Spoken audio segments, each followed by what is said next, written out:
энэ сургууль дээр одоо ингээд ирээд тэр хүн бол угаасаа ингээд цаанаасаа ингээд цаг гаргах хэвээр тэр хүнтэй. Тэгэхэд бол ер нь бол ингээд ярилцахад бас бодоагүйсэн одоо энэ боловсон тийм ингээд жоохон чиглэл гаргаж өгнө. Монголчууд дэлхийд төслийг дэмжин ажиллагч дэлхийн брендийг дэлхийн жишгээр BTF Mongolia, үндэсний агаарын тээвэрлэгч MIAT Mongolian Airlines, онлайн такси үйлчилгээ UBCab.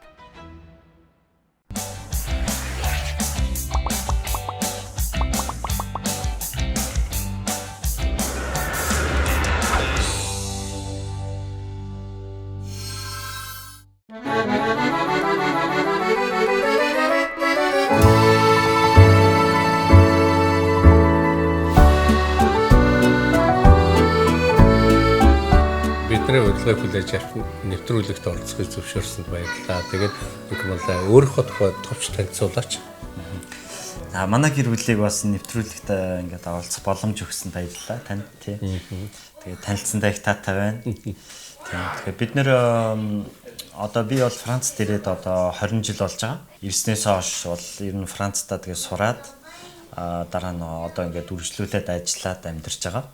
Францд ирээд одоо тэр Франц сургуульд орно шүү дээ тий. Францд ирээд байгаа сургууль. За ямар ялгаа байв? Чамд ямар мэдрэмж төржээ?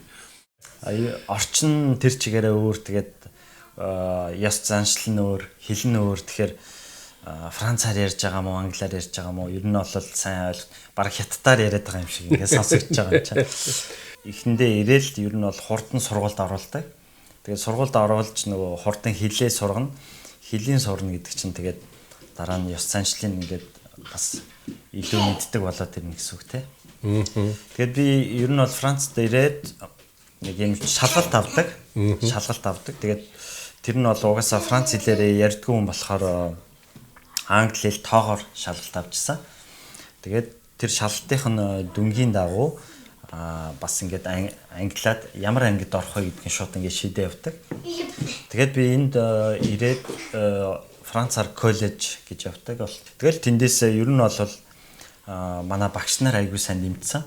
Франц хэлээр ерөөсөө ярьдгүй хүн ингээ ангит нь ойлгохгүй сууж яхад ингээд туслах гад аягүй их нэмэртэй байсан. Тэгээ хичээлийнхаа гадуур бас Франц хэл хичээл зааж өгөөд. Тэгээ хурдан ер нь Франц хэл сайжраад дараа жилээс нь бол ер нь ойлгодог болоод тэр хүмүүд сургуулаа үргэлжлүүлээд ингээд дэвшээд явцсан байна.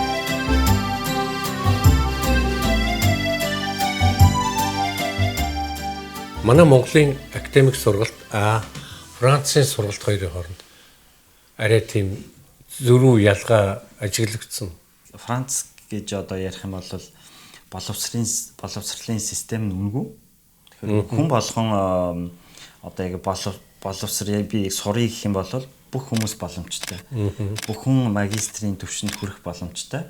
Гэхдээ нөгөө бүх хүнд боломж нь байна гэдэг нь амархан гэсэн үг биш. Ер нь бол цаанаасаа нөгөө улсын боловсролынхын төвшин систем нь ер нь бол аюул шаардлага өндөртэй. Тусламжийн юм системүүд аюул их байдаг. Одоо жишээлбэл коллеж төгсөөд одоо анги ингээд ахих үед жишээлбэл дараа нь одоо ямар мэрэгчлэлтэй болохыг хүсэж байгаа тэр талаар ингээд ярилцдаг тусгай тийм хүн байдаг. Тэр нь ингээд хүүхдүүдтэй ярилцаад нэгээр нь уулзаад ингээд за ингээд чи юу их дуртай вэ те ямар хөө юм сонирхтой одоо ингээд сонирхлын аягийг сонсоод тэгээд тэрнийхэн дагуу өөрөө ингээд бас тэр их туршлагатай хүн байдаг. Одоо бас айгүй олон жилийн ажлын туршлагатай хүн. Ухаанда чиний өөрийн чинь юунд дуртай, ямар үзэл бодолтой, ямар төлөвшөлтэй, ямар сонирхолтой байгааг судалж ийж чамд тохирох мэрэгжлийг чиглэлийг санал болгож гин гэсэн үг үү? Тий. Бид нар чинь одоо хүүхд байх үед бол бид нар яг юу дараа нь ирээдүйд юу ихээ яг тодорхой юм нэг тиймэрхүү цаг гаргаж боддгоо шүү дээ тий. За тэгэл том болохоор л тэгээ болно гэж тий. Тэгж байгаа бол нэг хол нэг жоохон нарийн боддгоо тий. Тэгэхэд бол энэ сургууль дээр одоо ингээд ирээд тэр хүн бол угаасаа ингээд цаанаасаа ингээд цаг гаргах хэвээр тэр хүнтэй. Тэгэхэд бол ер нь бол ингээд ярилцахад бас бодоагүйсэн одоо ийм боловсон тий ингээд жоохон чиглэл гаргаж өгнө. Тэгээ хажуугаар нь бас ээж аавын ийм жоохон бас бодлого нь байгаад идэг. Тэгээд хүүхд болол ингээд ээж аав тэгээд боловсролын системээс бас ингээд жоохон дэмжиж өгөхөд хүүхд бол цаашаа өөрөө ингээд чиглэлээ гаргаа явчихж байгаа байхгүй тий.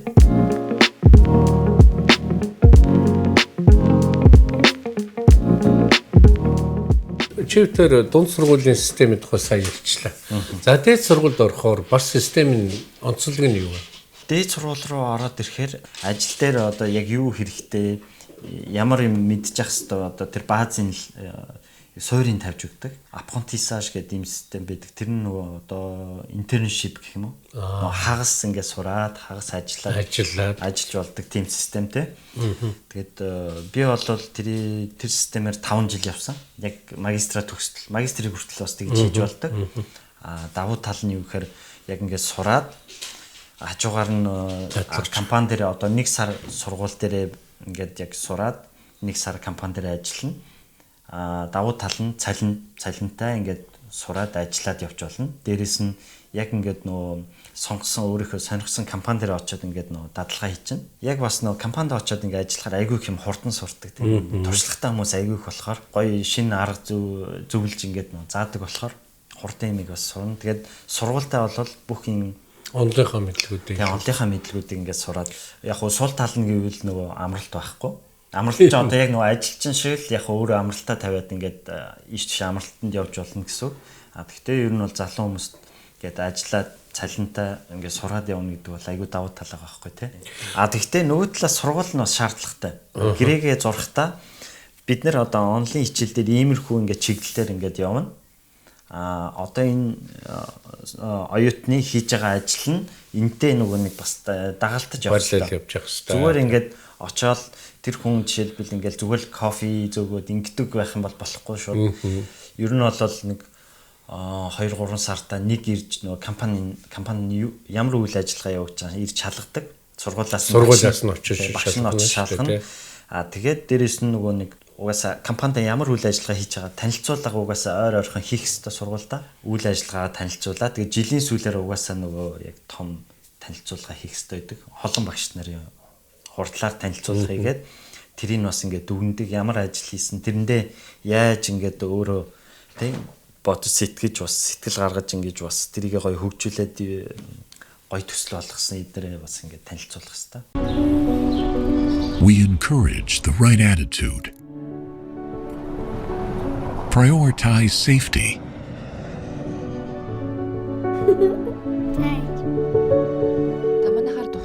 Provide the warmest services. Promise the utmost comfort. Beyond Mongolian Airlines.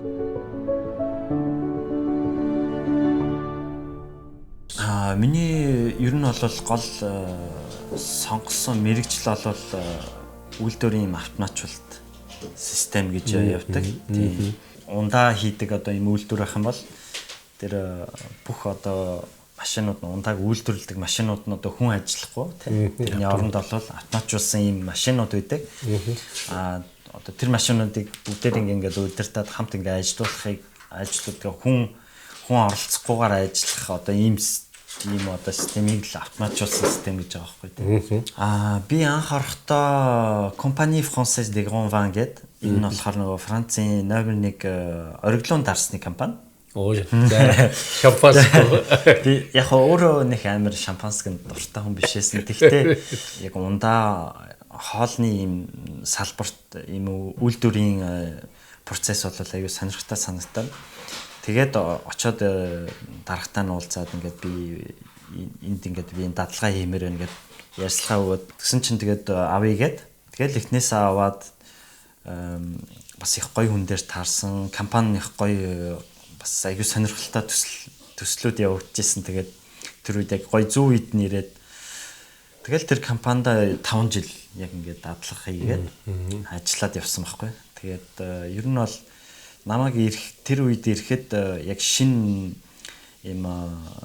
бас ийм шогон тавьжсан. Одоо ер нь бол автоматжуулалт үйлдвэрийн автоматжуулалт ерөнхийдөө ийм шогон гэж явдаг.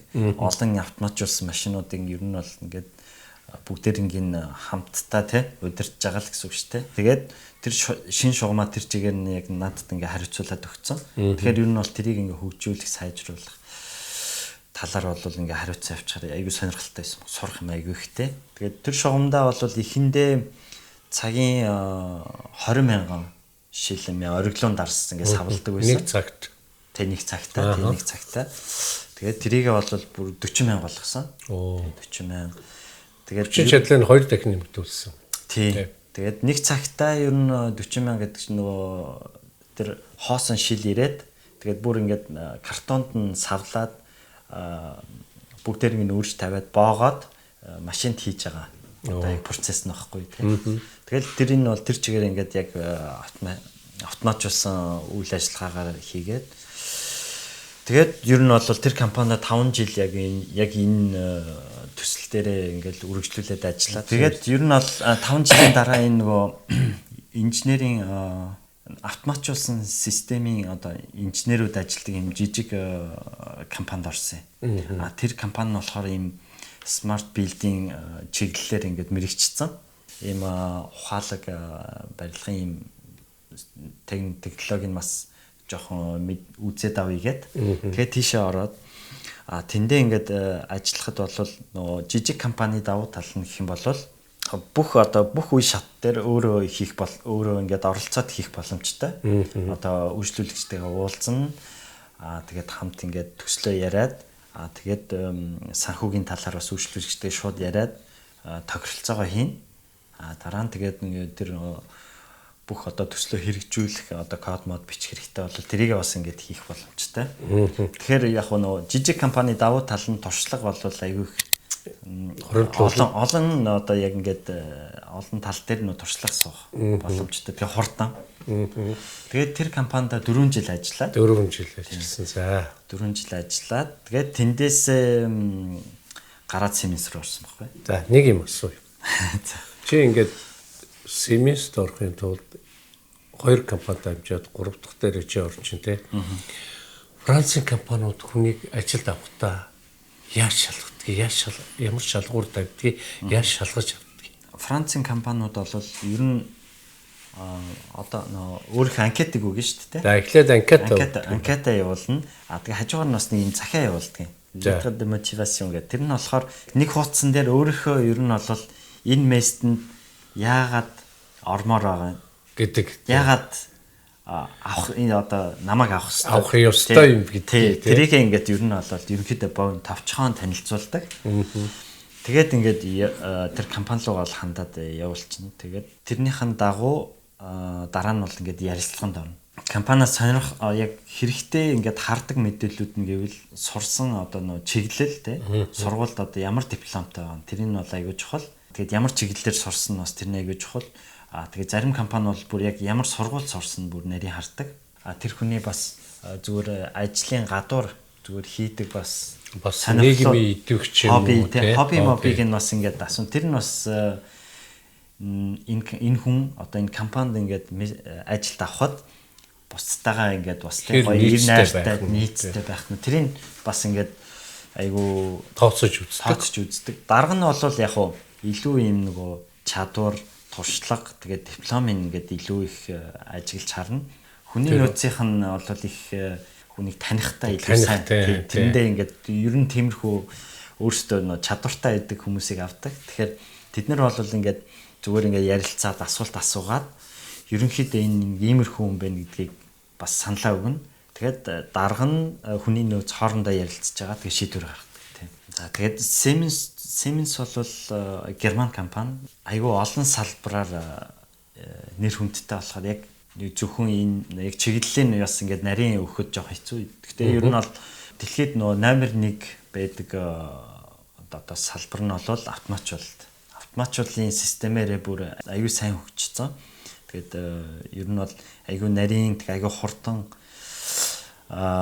чадвартай юм бүтээгдэхүүнүүдийг бас ингээд үйлчлүүлэгчтэй зардаг. Тэгээд бас дээрэс нь зөвхөн нөгөө нэг материалаас гадна нөгөө нэг ийм програмууд аюу олон ийм софтвер бас хэрэгэлдэг. Бүтээгээд тэгээд бас хэрэглэгчтэй хүргэдэг болохоор ямар ч үйлдвэр байсан дотор нь бол Siemens одоо ингээ бүтээгдэхүүнээр бүх төрлийн одоо хэрэгцээг хангах боломжтой. Тэгэхээр их баялаг өгдөг. Тэгэхээр нөгөө нэг их бүтээгдэхүүнтэй болохоор дотроо ингээд бүтээгдэхүүн болгоныг ингээд хариуцуулсан тусгай бүрийн нөгөө менежерүүд байдаг. Тэд нар нь болохоор худалдааны багтаа цуг ажиллаад тэгээ бүтээгдэхүүнээ бас нөгөө техникийн талаараа бол сайн мэдчихэдэг, үйлчлүүлэгчтэй ингээд нарийн тайлбарлах чадвартай ийм хүмүүс байхгүй бол нэг хүн ингээд нөгөө одоо цөөхөн хүн байх юм бол нарийн одоо ингээд бүтээгдэхүүнүүдээ мэдэх боломжгүй болчихдог. Нөгөө айгүй их бүтээгдэхүүн байдаг болохоор тэгээд ер нь бол ингээд атомын салбар, автомашины салбар тэгэл одоо шинэ одоо нөгөө цэвэр энерги одоо гаргах системүүдийн тэгээ ингээд олон вагон гэл бүх ер нь бол бүх салбарт байгаа. Тэгээд миний ажилтдаг салбар нь бол яг автомашины салбар, technical account manager гэж явдаг байхгүй. Том VIP үйлчлүүлэгч групп юм уу юм том үйлчлүүлэгчтэй юм техникийн периметрийн хариуцдаг менежер гэж явдаг. Одоо үйлдвэрөө чиний үйлдвэр ингээ босгох ч юм уу том ингээ төсөл хэрэгжүүлэхтэй хурдан байхын тулд стандарт ингээд байгуулад зохиогоод тэрийг ингээд өөр газар өөр улсад ингээд хэрэгжүүлээ явцдаг тий. Тэгээд стандарт дотроо хэрэгтэй бүх юмаа ингээд оруулаад өөрсөндөө хэрэгтэй гэсэн юм шинэ бүтээгдэхүүнүүд гаргуулад тэгээд тэрийг ингээд хэрэгэлдэг гэсэн үг байхгүй. Хайртай хүмүүстэй бэлэглэх онцгой бэлэг хайж байна уу? Тэгвэл хаанаас ч хизээж хүссэн үнийн дүгээрээ илгээж болох BTF онлайн бэлгийн картыг санал болгож байна. Та энэхүү бэлгийн картыг Adidas, Reebok, Dr. Martens, Guess, Montbell зэрэг дэлхийн брэндүүдээс худалдан авалт хийхдээ ашиглах боломжтой. Яг одоо BTF цэгийн сайтаар зочлоорой. Гэр бүлээ танилцуулаач. Би тэгээд нэг хөөрхөн их нэртэйгаа Дэлгэрмаа гээд. Тэгээд бас одоо 3 нэг хөөрхөн хүүтэй байгаа бас тий. Тэгээд Франц төрсөн. Ирмүн гэдэг. Тий. Франц төрсөн. Тэгээд одоо эхний 3 жил нь яашлал гэж явж байгаа шүү дээ. Тэгээд одоо бол монголоор бол цэцэрлэг. Гэхдээ эндээ ер нь эхний энэ баг анги гэж явдаг. Тэгээд ийм сургууль гээд явчихдаг байхгүй 3 наснаас хойш. Тэгээд энэ жилээс эхлээд баг ангийн юм сорогч болцсон явж байгаа.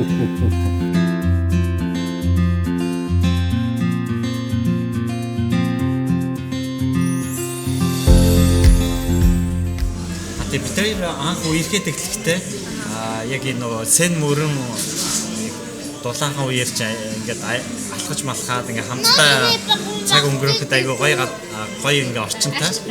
Тэгээд анх болцчихтой бид хоёр ч айгүй их юм нөгөө улсан онгоцон дээр хоолж болцдог байсан тийм. Тэгээд эхэндээ болохоор энэ нөгөө явдггүй яг ингээд мөрөндөг одоо ингээд зогсож идэг.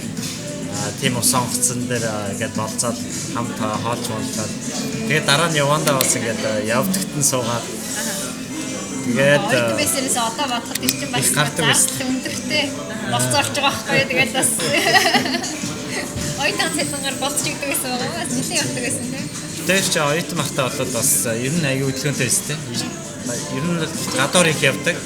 Тэгээд ажиллаа хийн. Тэгсэрнээсээ бас цаг зав гаргаад тэгээд их явдаг байсан байгаа. Тэгээд тэр үед оюутны Парисын залуучууд гэдэг тийм групп нээсэн байсан.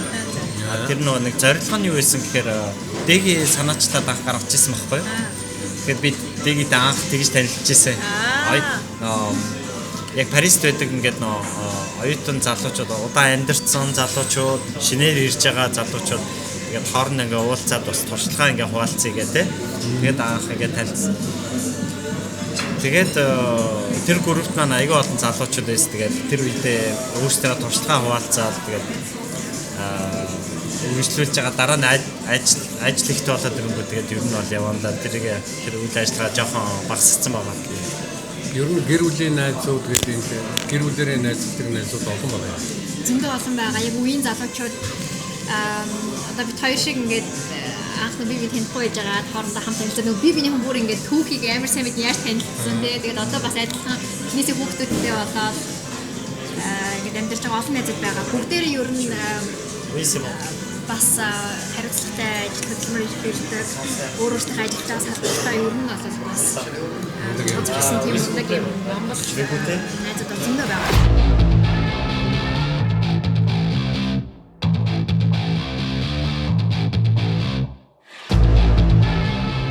Би болохоор нөгөө Францын Лигонруудын тухайд их сонсч байсан.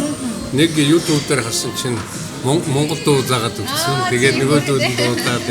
Тэгээ ерөнхийдөө энэ Лигон чинь өөрөө одоо Францын шилдэг айрн тий. Армийн одоо шилдэгүүд нь ордог тий. Энд ер нь сүүлийн үед ер нь монголчууд их орж байгаа сураг байна. Та нар одоо тэм залуучуудыг мэдчихэв үү? Мэдэн Лигоны олон үеийн одоо мандаж гэсэн үг ойр татын найзууд дунд бидний бас найзууд дунд Лигоны цэгт байсан 5 жил албаа хаагаад төгссөн залуучууд байгаа. Миний өөрийн 3 үеэл маань Лигоны тийм цэгт албаа хаасан гурлаа. Одоо эхнээсээ халагдаад 5 жилийн албаа хаасан халагдаад зарим нь болохоор бүс хунгаад ингээд тушаал дахиад ингээд байж байгаа. Үеэр маань бас байна. Одоо анх ирж яхад мандаж гэсэн болохоор нэг юм хүмүүс Лигон байдаг хүмүүс мэдэн. Намайг анх ирж яхад 10 жилийн өмнөөс энэ бол зөндөө олон Лигон залуу байдаг байсан. Одоо ч гэсэн байгаа. Сая нэг жил болгоо ер нь ингээд байнгын Монгол залуучууд тийж орж идэг. Тэгээд сая корона царай морой байдаг 2 жил арай жоох багасчаад юм бас буцаад бас ирж байгаа юм шиг. Дараа эрэхтэй ер нь Лигон руу та уулзнаа. Ер нь бас сонирхоод байна. Ягаад гэвэл Монгол залуучууд одоо төвчээр ил зориг шалгасан тийм юм руу аль бодоход их орохыг хүсдэг болчихж тий. Бодоход ийм тал байдгүй. Францад Лигонд албаа дараагийн удаадаа тэрийг албаа хаач тэрний дараа сургуульд ороход хөнгөлөлт юм уу сургуулийн төлбөрийн хөнгөлөлт ч юм уу арай жаахан тийм давуу тал болгодог тал байна тий. Лигоны албаа 5 жил хаачаад гарахад Францад нөгөө нэг удаан хугацаар оршин суух 10 жил гаргасан нэг тэгээд тийм бичгтэй хүн чинь одоо Францад улсын сургууль хийсэн шүү дээ. Тэгэхээр одоо цэцгийн мөнгөийг төлөөд тэгээд сургуультаа үргэлжлүүлээд сурч болно. Тэгэхээр айгүй олон яг сурах гэсэн юм бол боломж маш их байгаа. Цэргийн амьдралаасаа нөгөө одоо энгийн амьдрал руу шилжих одоо хугацаагийн нэгсэндээ цаанаас нь дааж юм гэсэн шүү дээ. Тийм юм байна. Бид хоёрын таньдаг найзууд дунд болоод Лигоны албаа хаачаад үргэлжлүүлээд сурсан хүмүүс байгаа. Эсвэл ажил дээр гарсан хүмүүс бас байна. Зарим нэг бас Монгол руу буцсан залуучууд зөндөө байдаг. Сонголт ер нь бол үүд хаалга бол том нээлттэй. Энэ бол зөвхөн Монголын залуучуудад ер нь харьцангуй боломж юм шиг байна тийм. Тэгээд бас Монгол залуучууд аль хаахтаа бас зүгээр аль хаахгүй. Ер нь бас их нэр хүндтэйгээр аль хаадаг тийм. Бид нар бас Лигоны тэр баярууд дээр нөгөө нээлттэй хаалганы хөтөлбөр гэдэг болдог. Баярууд дээр гадны гайс өстой хамгаалсан сатын хүмүүсийг өөрөж ивчиж болдог байхгүй. Тэгээ очиход ер нь Монгол зэгүүд нэр хүнд бас сайтай санагдсан. Ер нь айгүй юм шиг байна тийм. Харьцангуй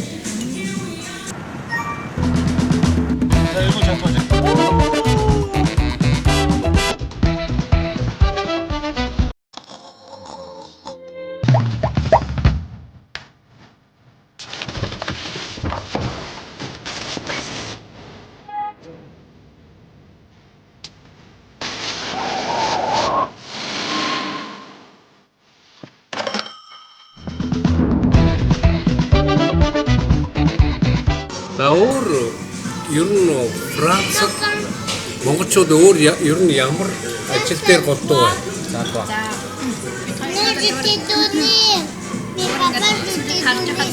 Лигоны цэргүүд тэгээд нэг тийм хэсэг байна. Олон үеийн цэргүүд болсон гэж байна. Тэгээд юм надад хаажс одоо хааж байгаа гэдэг. Олон үеийн цэргүүд болсон. Тэгээд сүүлийн үед одоо энэ хоол хүнсийн салбарт аягүй орж ах шиг байна. Тийм. Одоо суши ресторант монголчууд аягүй байдаг. Дээрээс зөвхөн суши биш янз бүрийн ресторант монголчууд аягүй орж байна. Сая бараг 2 жил гарсан байна. Монгол нэгдсэн Парис хамгийн анхны монгол ресторан нэгдсэн байж байгаа. Саяхан бас хаагаад яг таны одоо шинжлэх жаа тийм. Парис Монгол ресторан гэж байгаагүй. Гадаад дайс нөхдөд ингээд Монгол гэж танилцаад уулзаад нөгөө Францч өөртөө хоолой соёл өндөртэй. Дээрээс нөгөө олон орны хоол мод их хөрөнгө нэгтгэж сонирхолтой хүмүүс. Тэр чинь бас нэг төлөөр нөгөө улсын соёлтой танилцж байгаа хэлбэр шүү дээ. Тэгээд Монгол ресторан Парис тааны очиж танай хоолыг идчихээгээд тэгдэг байсан. Урд нь ресторан байхгүй болохоор шинийг бол гэртээ өрнө. Үгүй бол хоол мод хийгээд мантаад хоёр бооцыг болоод одоо хэд хийсэн бэ? Ажил дээр аваач идүүлдэг амтлаад тийм юм хийдгээс тэгээд аюу хайртай шүү дээ. Sims руу нөгөө ажлаа солихдоо хуучин ажлынхандаа нөгөө заа ингээд Монгол хоол би ингээд та нарт амсуулъя гээд тэгээд зохион байгуулсан чинь 60 хүн ирээд тэгээд бүр ихэнх дэги хийсэн л дээ. Дэги бүр 3 юм бүр том нийс салаад бэлдээ, шүнжэнгөө бэлдээд чи би хамгийн энэтхтэй нөгөө одоо тийч салаад бүр айгүй бэлдээд зовж ийсэн. Тэгээд өөрөө салаатанд дуртай салаад идэх гэж бодож исэн хүн ерөөсөө салаад үлдээгээгүй. Бүх салаад ажил руу гаваа явцсан баг. Арай дуусчихад. Тэгээд ямар хоол хийв? Тэд нар хэр сонирхож байна вэ? Манайхны бууз, цовын ч юм уу дуртай байдаг. Францууд ялангуяа бүр аягүй дуртай байдаг. Ихтэй тгээс бодог байхгүй юу? Ямар хоол ингээд нэг хятадын одоо ингээд мантуу бууцтай юм. Тийм хоол идэв шүү. Тиймэрхүү эсвэл нэг одоо Орсын пельмени энэ жоохон төстэй мөстэй гэж би яг нэг хоёрыг л иднэ би чи хэлэхгүй мэдгүй утга сэргээ бариад ингээд сон. Тэгээд нөгөө Монгол хоол авчир тавиад гараараа бид ингээд идэх гэж үзээд нэг шүлтэй ингээд шүлмээс хорн мор гэдэг нэг хоёр идэнгүүтээ нөгөө нэг бага идэх утга сэрээ орчихсон байхгүй зүгээр шүү. Ахад тийзээ авах. Аягүй дуртай ялангуяа өнгөрийн багтаа тийм бууд хуушурнаас дуртай байдаг. Цовын бас их дуртай. Тэгээ Монгол ресторан нэгцээс хойш даваа таг нөгөө гэртээ юм хийх байсан. Юм бодоход Монгол ресторан яваад гоё хоол амсалдаг байсан. Тэгээд Монгол ресторан маань одоо бүр хаагдсан байгаа. Явандаа айгүй гоё гэр байлээ тэгээд урдны ресторан нөгөө нэг хуушур хийж болдог байсан. Энэ чинь бас нөгөө нэг юм харахын тулд тусгай зөвшөөрлөлттэй тийм байсан. Өнрөөс өксүүлээ, аюулгүй байсан. Тэгээд тэр нөгөө нэг хуучин ресторанныхаа байр нь болохоор хуушур тийм хиншүү гаргаж болдог. Одоо хиншүү гаргаж болдог хуушур чинь бас нэг чухал хоол болохоор гэдэг болыг сольж байгаа юм байна. Анзаараад байхаар ер нь гадаадынхан манай бууцыг хийсэн. Аюу дуртай юм байна. Монголын бооц тэгээд яг борц морц нь өөр байна л да тий бас. Тийм. Гурилан нэмгэн махан ихтэй тий. Манай хөргөө Франц хүн байдаг байхгүй юу? Тэгээд одоо бууц нь бас их дуртай. Бууц нь дотор чинь бас ногоо моо хадад хийчих жоо өөртөөхөө ингээд хийж байгаа болохоор ер нь гоё хоол шүү гэдэг. Тийм. Өөр салбар гэх юм бол Монголд одоо залуучуудын дунд IT-ийн одоо инженерүүд IT-ийн мэргэжилтэй залуучууд бас их болж байна. Нэлээд олон болж байна. Одоо энэ ч байдаг нэг таньдаг найз маань 42 гэдэг Францын IT инженерүүдийн сургууль байдаг. Тэгээд зүгээр ингээс сургуульчааг одоо багш сурагч гэсэн тийм юутай биш, зохион байгуулалттай биш. Сурагчид ингээ хоорондоо нийлээд ингээ цаанаас нь хөтөлбөр гарцсан одоо бид байж байдаг. Тэрийг хамтдаа бие биендээ туслах хийгээд одоо төсөлж байгаа маягаар гэж яваад төсдөг. Тусгай сургууль Францын нэг том фигуртан Изавиенес гэдэг хүн байгуулсан. Тэр сургууль болохоор бүх насны хүмүүст нээлттэй төлбөргүй. Орохыг хүссэн хинч шалгалтаа өгөөд орж явсан шалгалт цар өгүүлж өгдөг. Тэгээд нөгөө шалгалт нь одоо IT-ийн чадварыг шалгахаас илүү байгууллагын юмний нэг өөрийнхөө зүйл нь ямар шүү энийг харж байгаа хүмүүс шилж авдаг. Тэгээд орсон тохиолдолд өөрийнхөө ритмээр сураад явах болдог тийм бас их содон сургууль байдаг. IT инженерүүд ер нь бол гадаадд одоо Америкт, Японд, Германд сурсан IT инженерүүд энэ бас ирж ажиллаж байгаа юм байна. Ер нь гэр бүлээрээ амьдрах бас тохиромжтой болсон би нэг энэ Франц.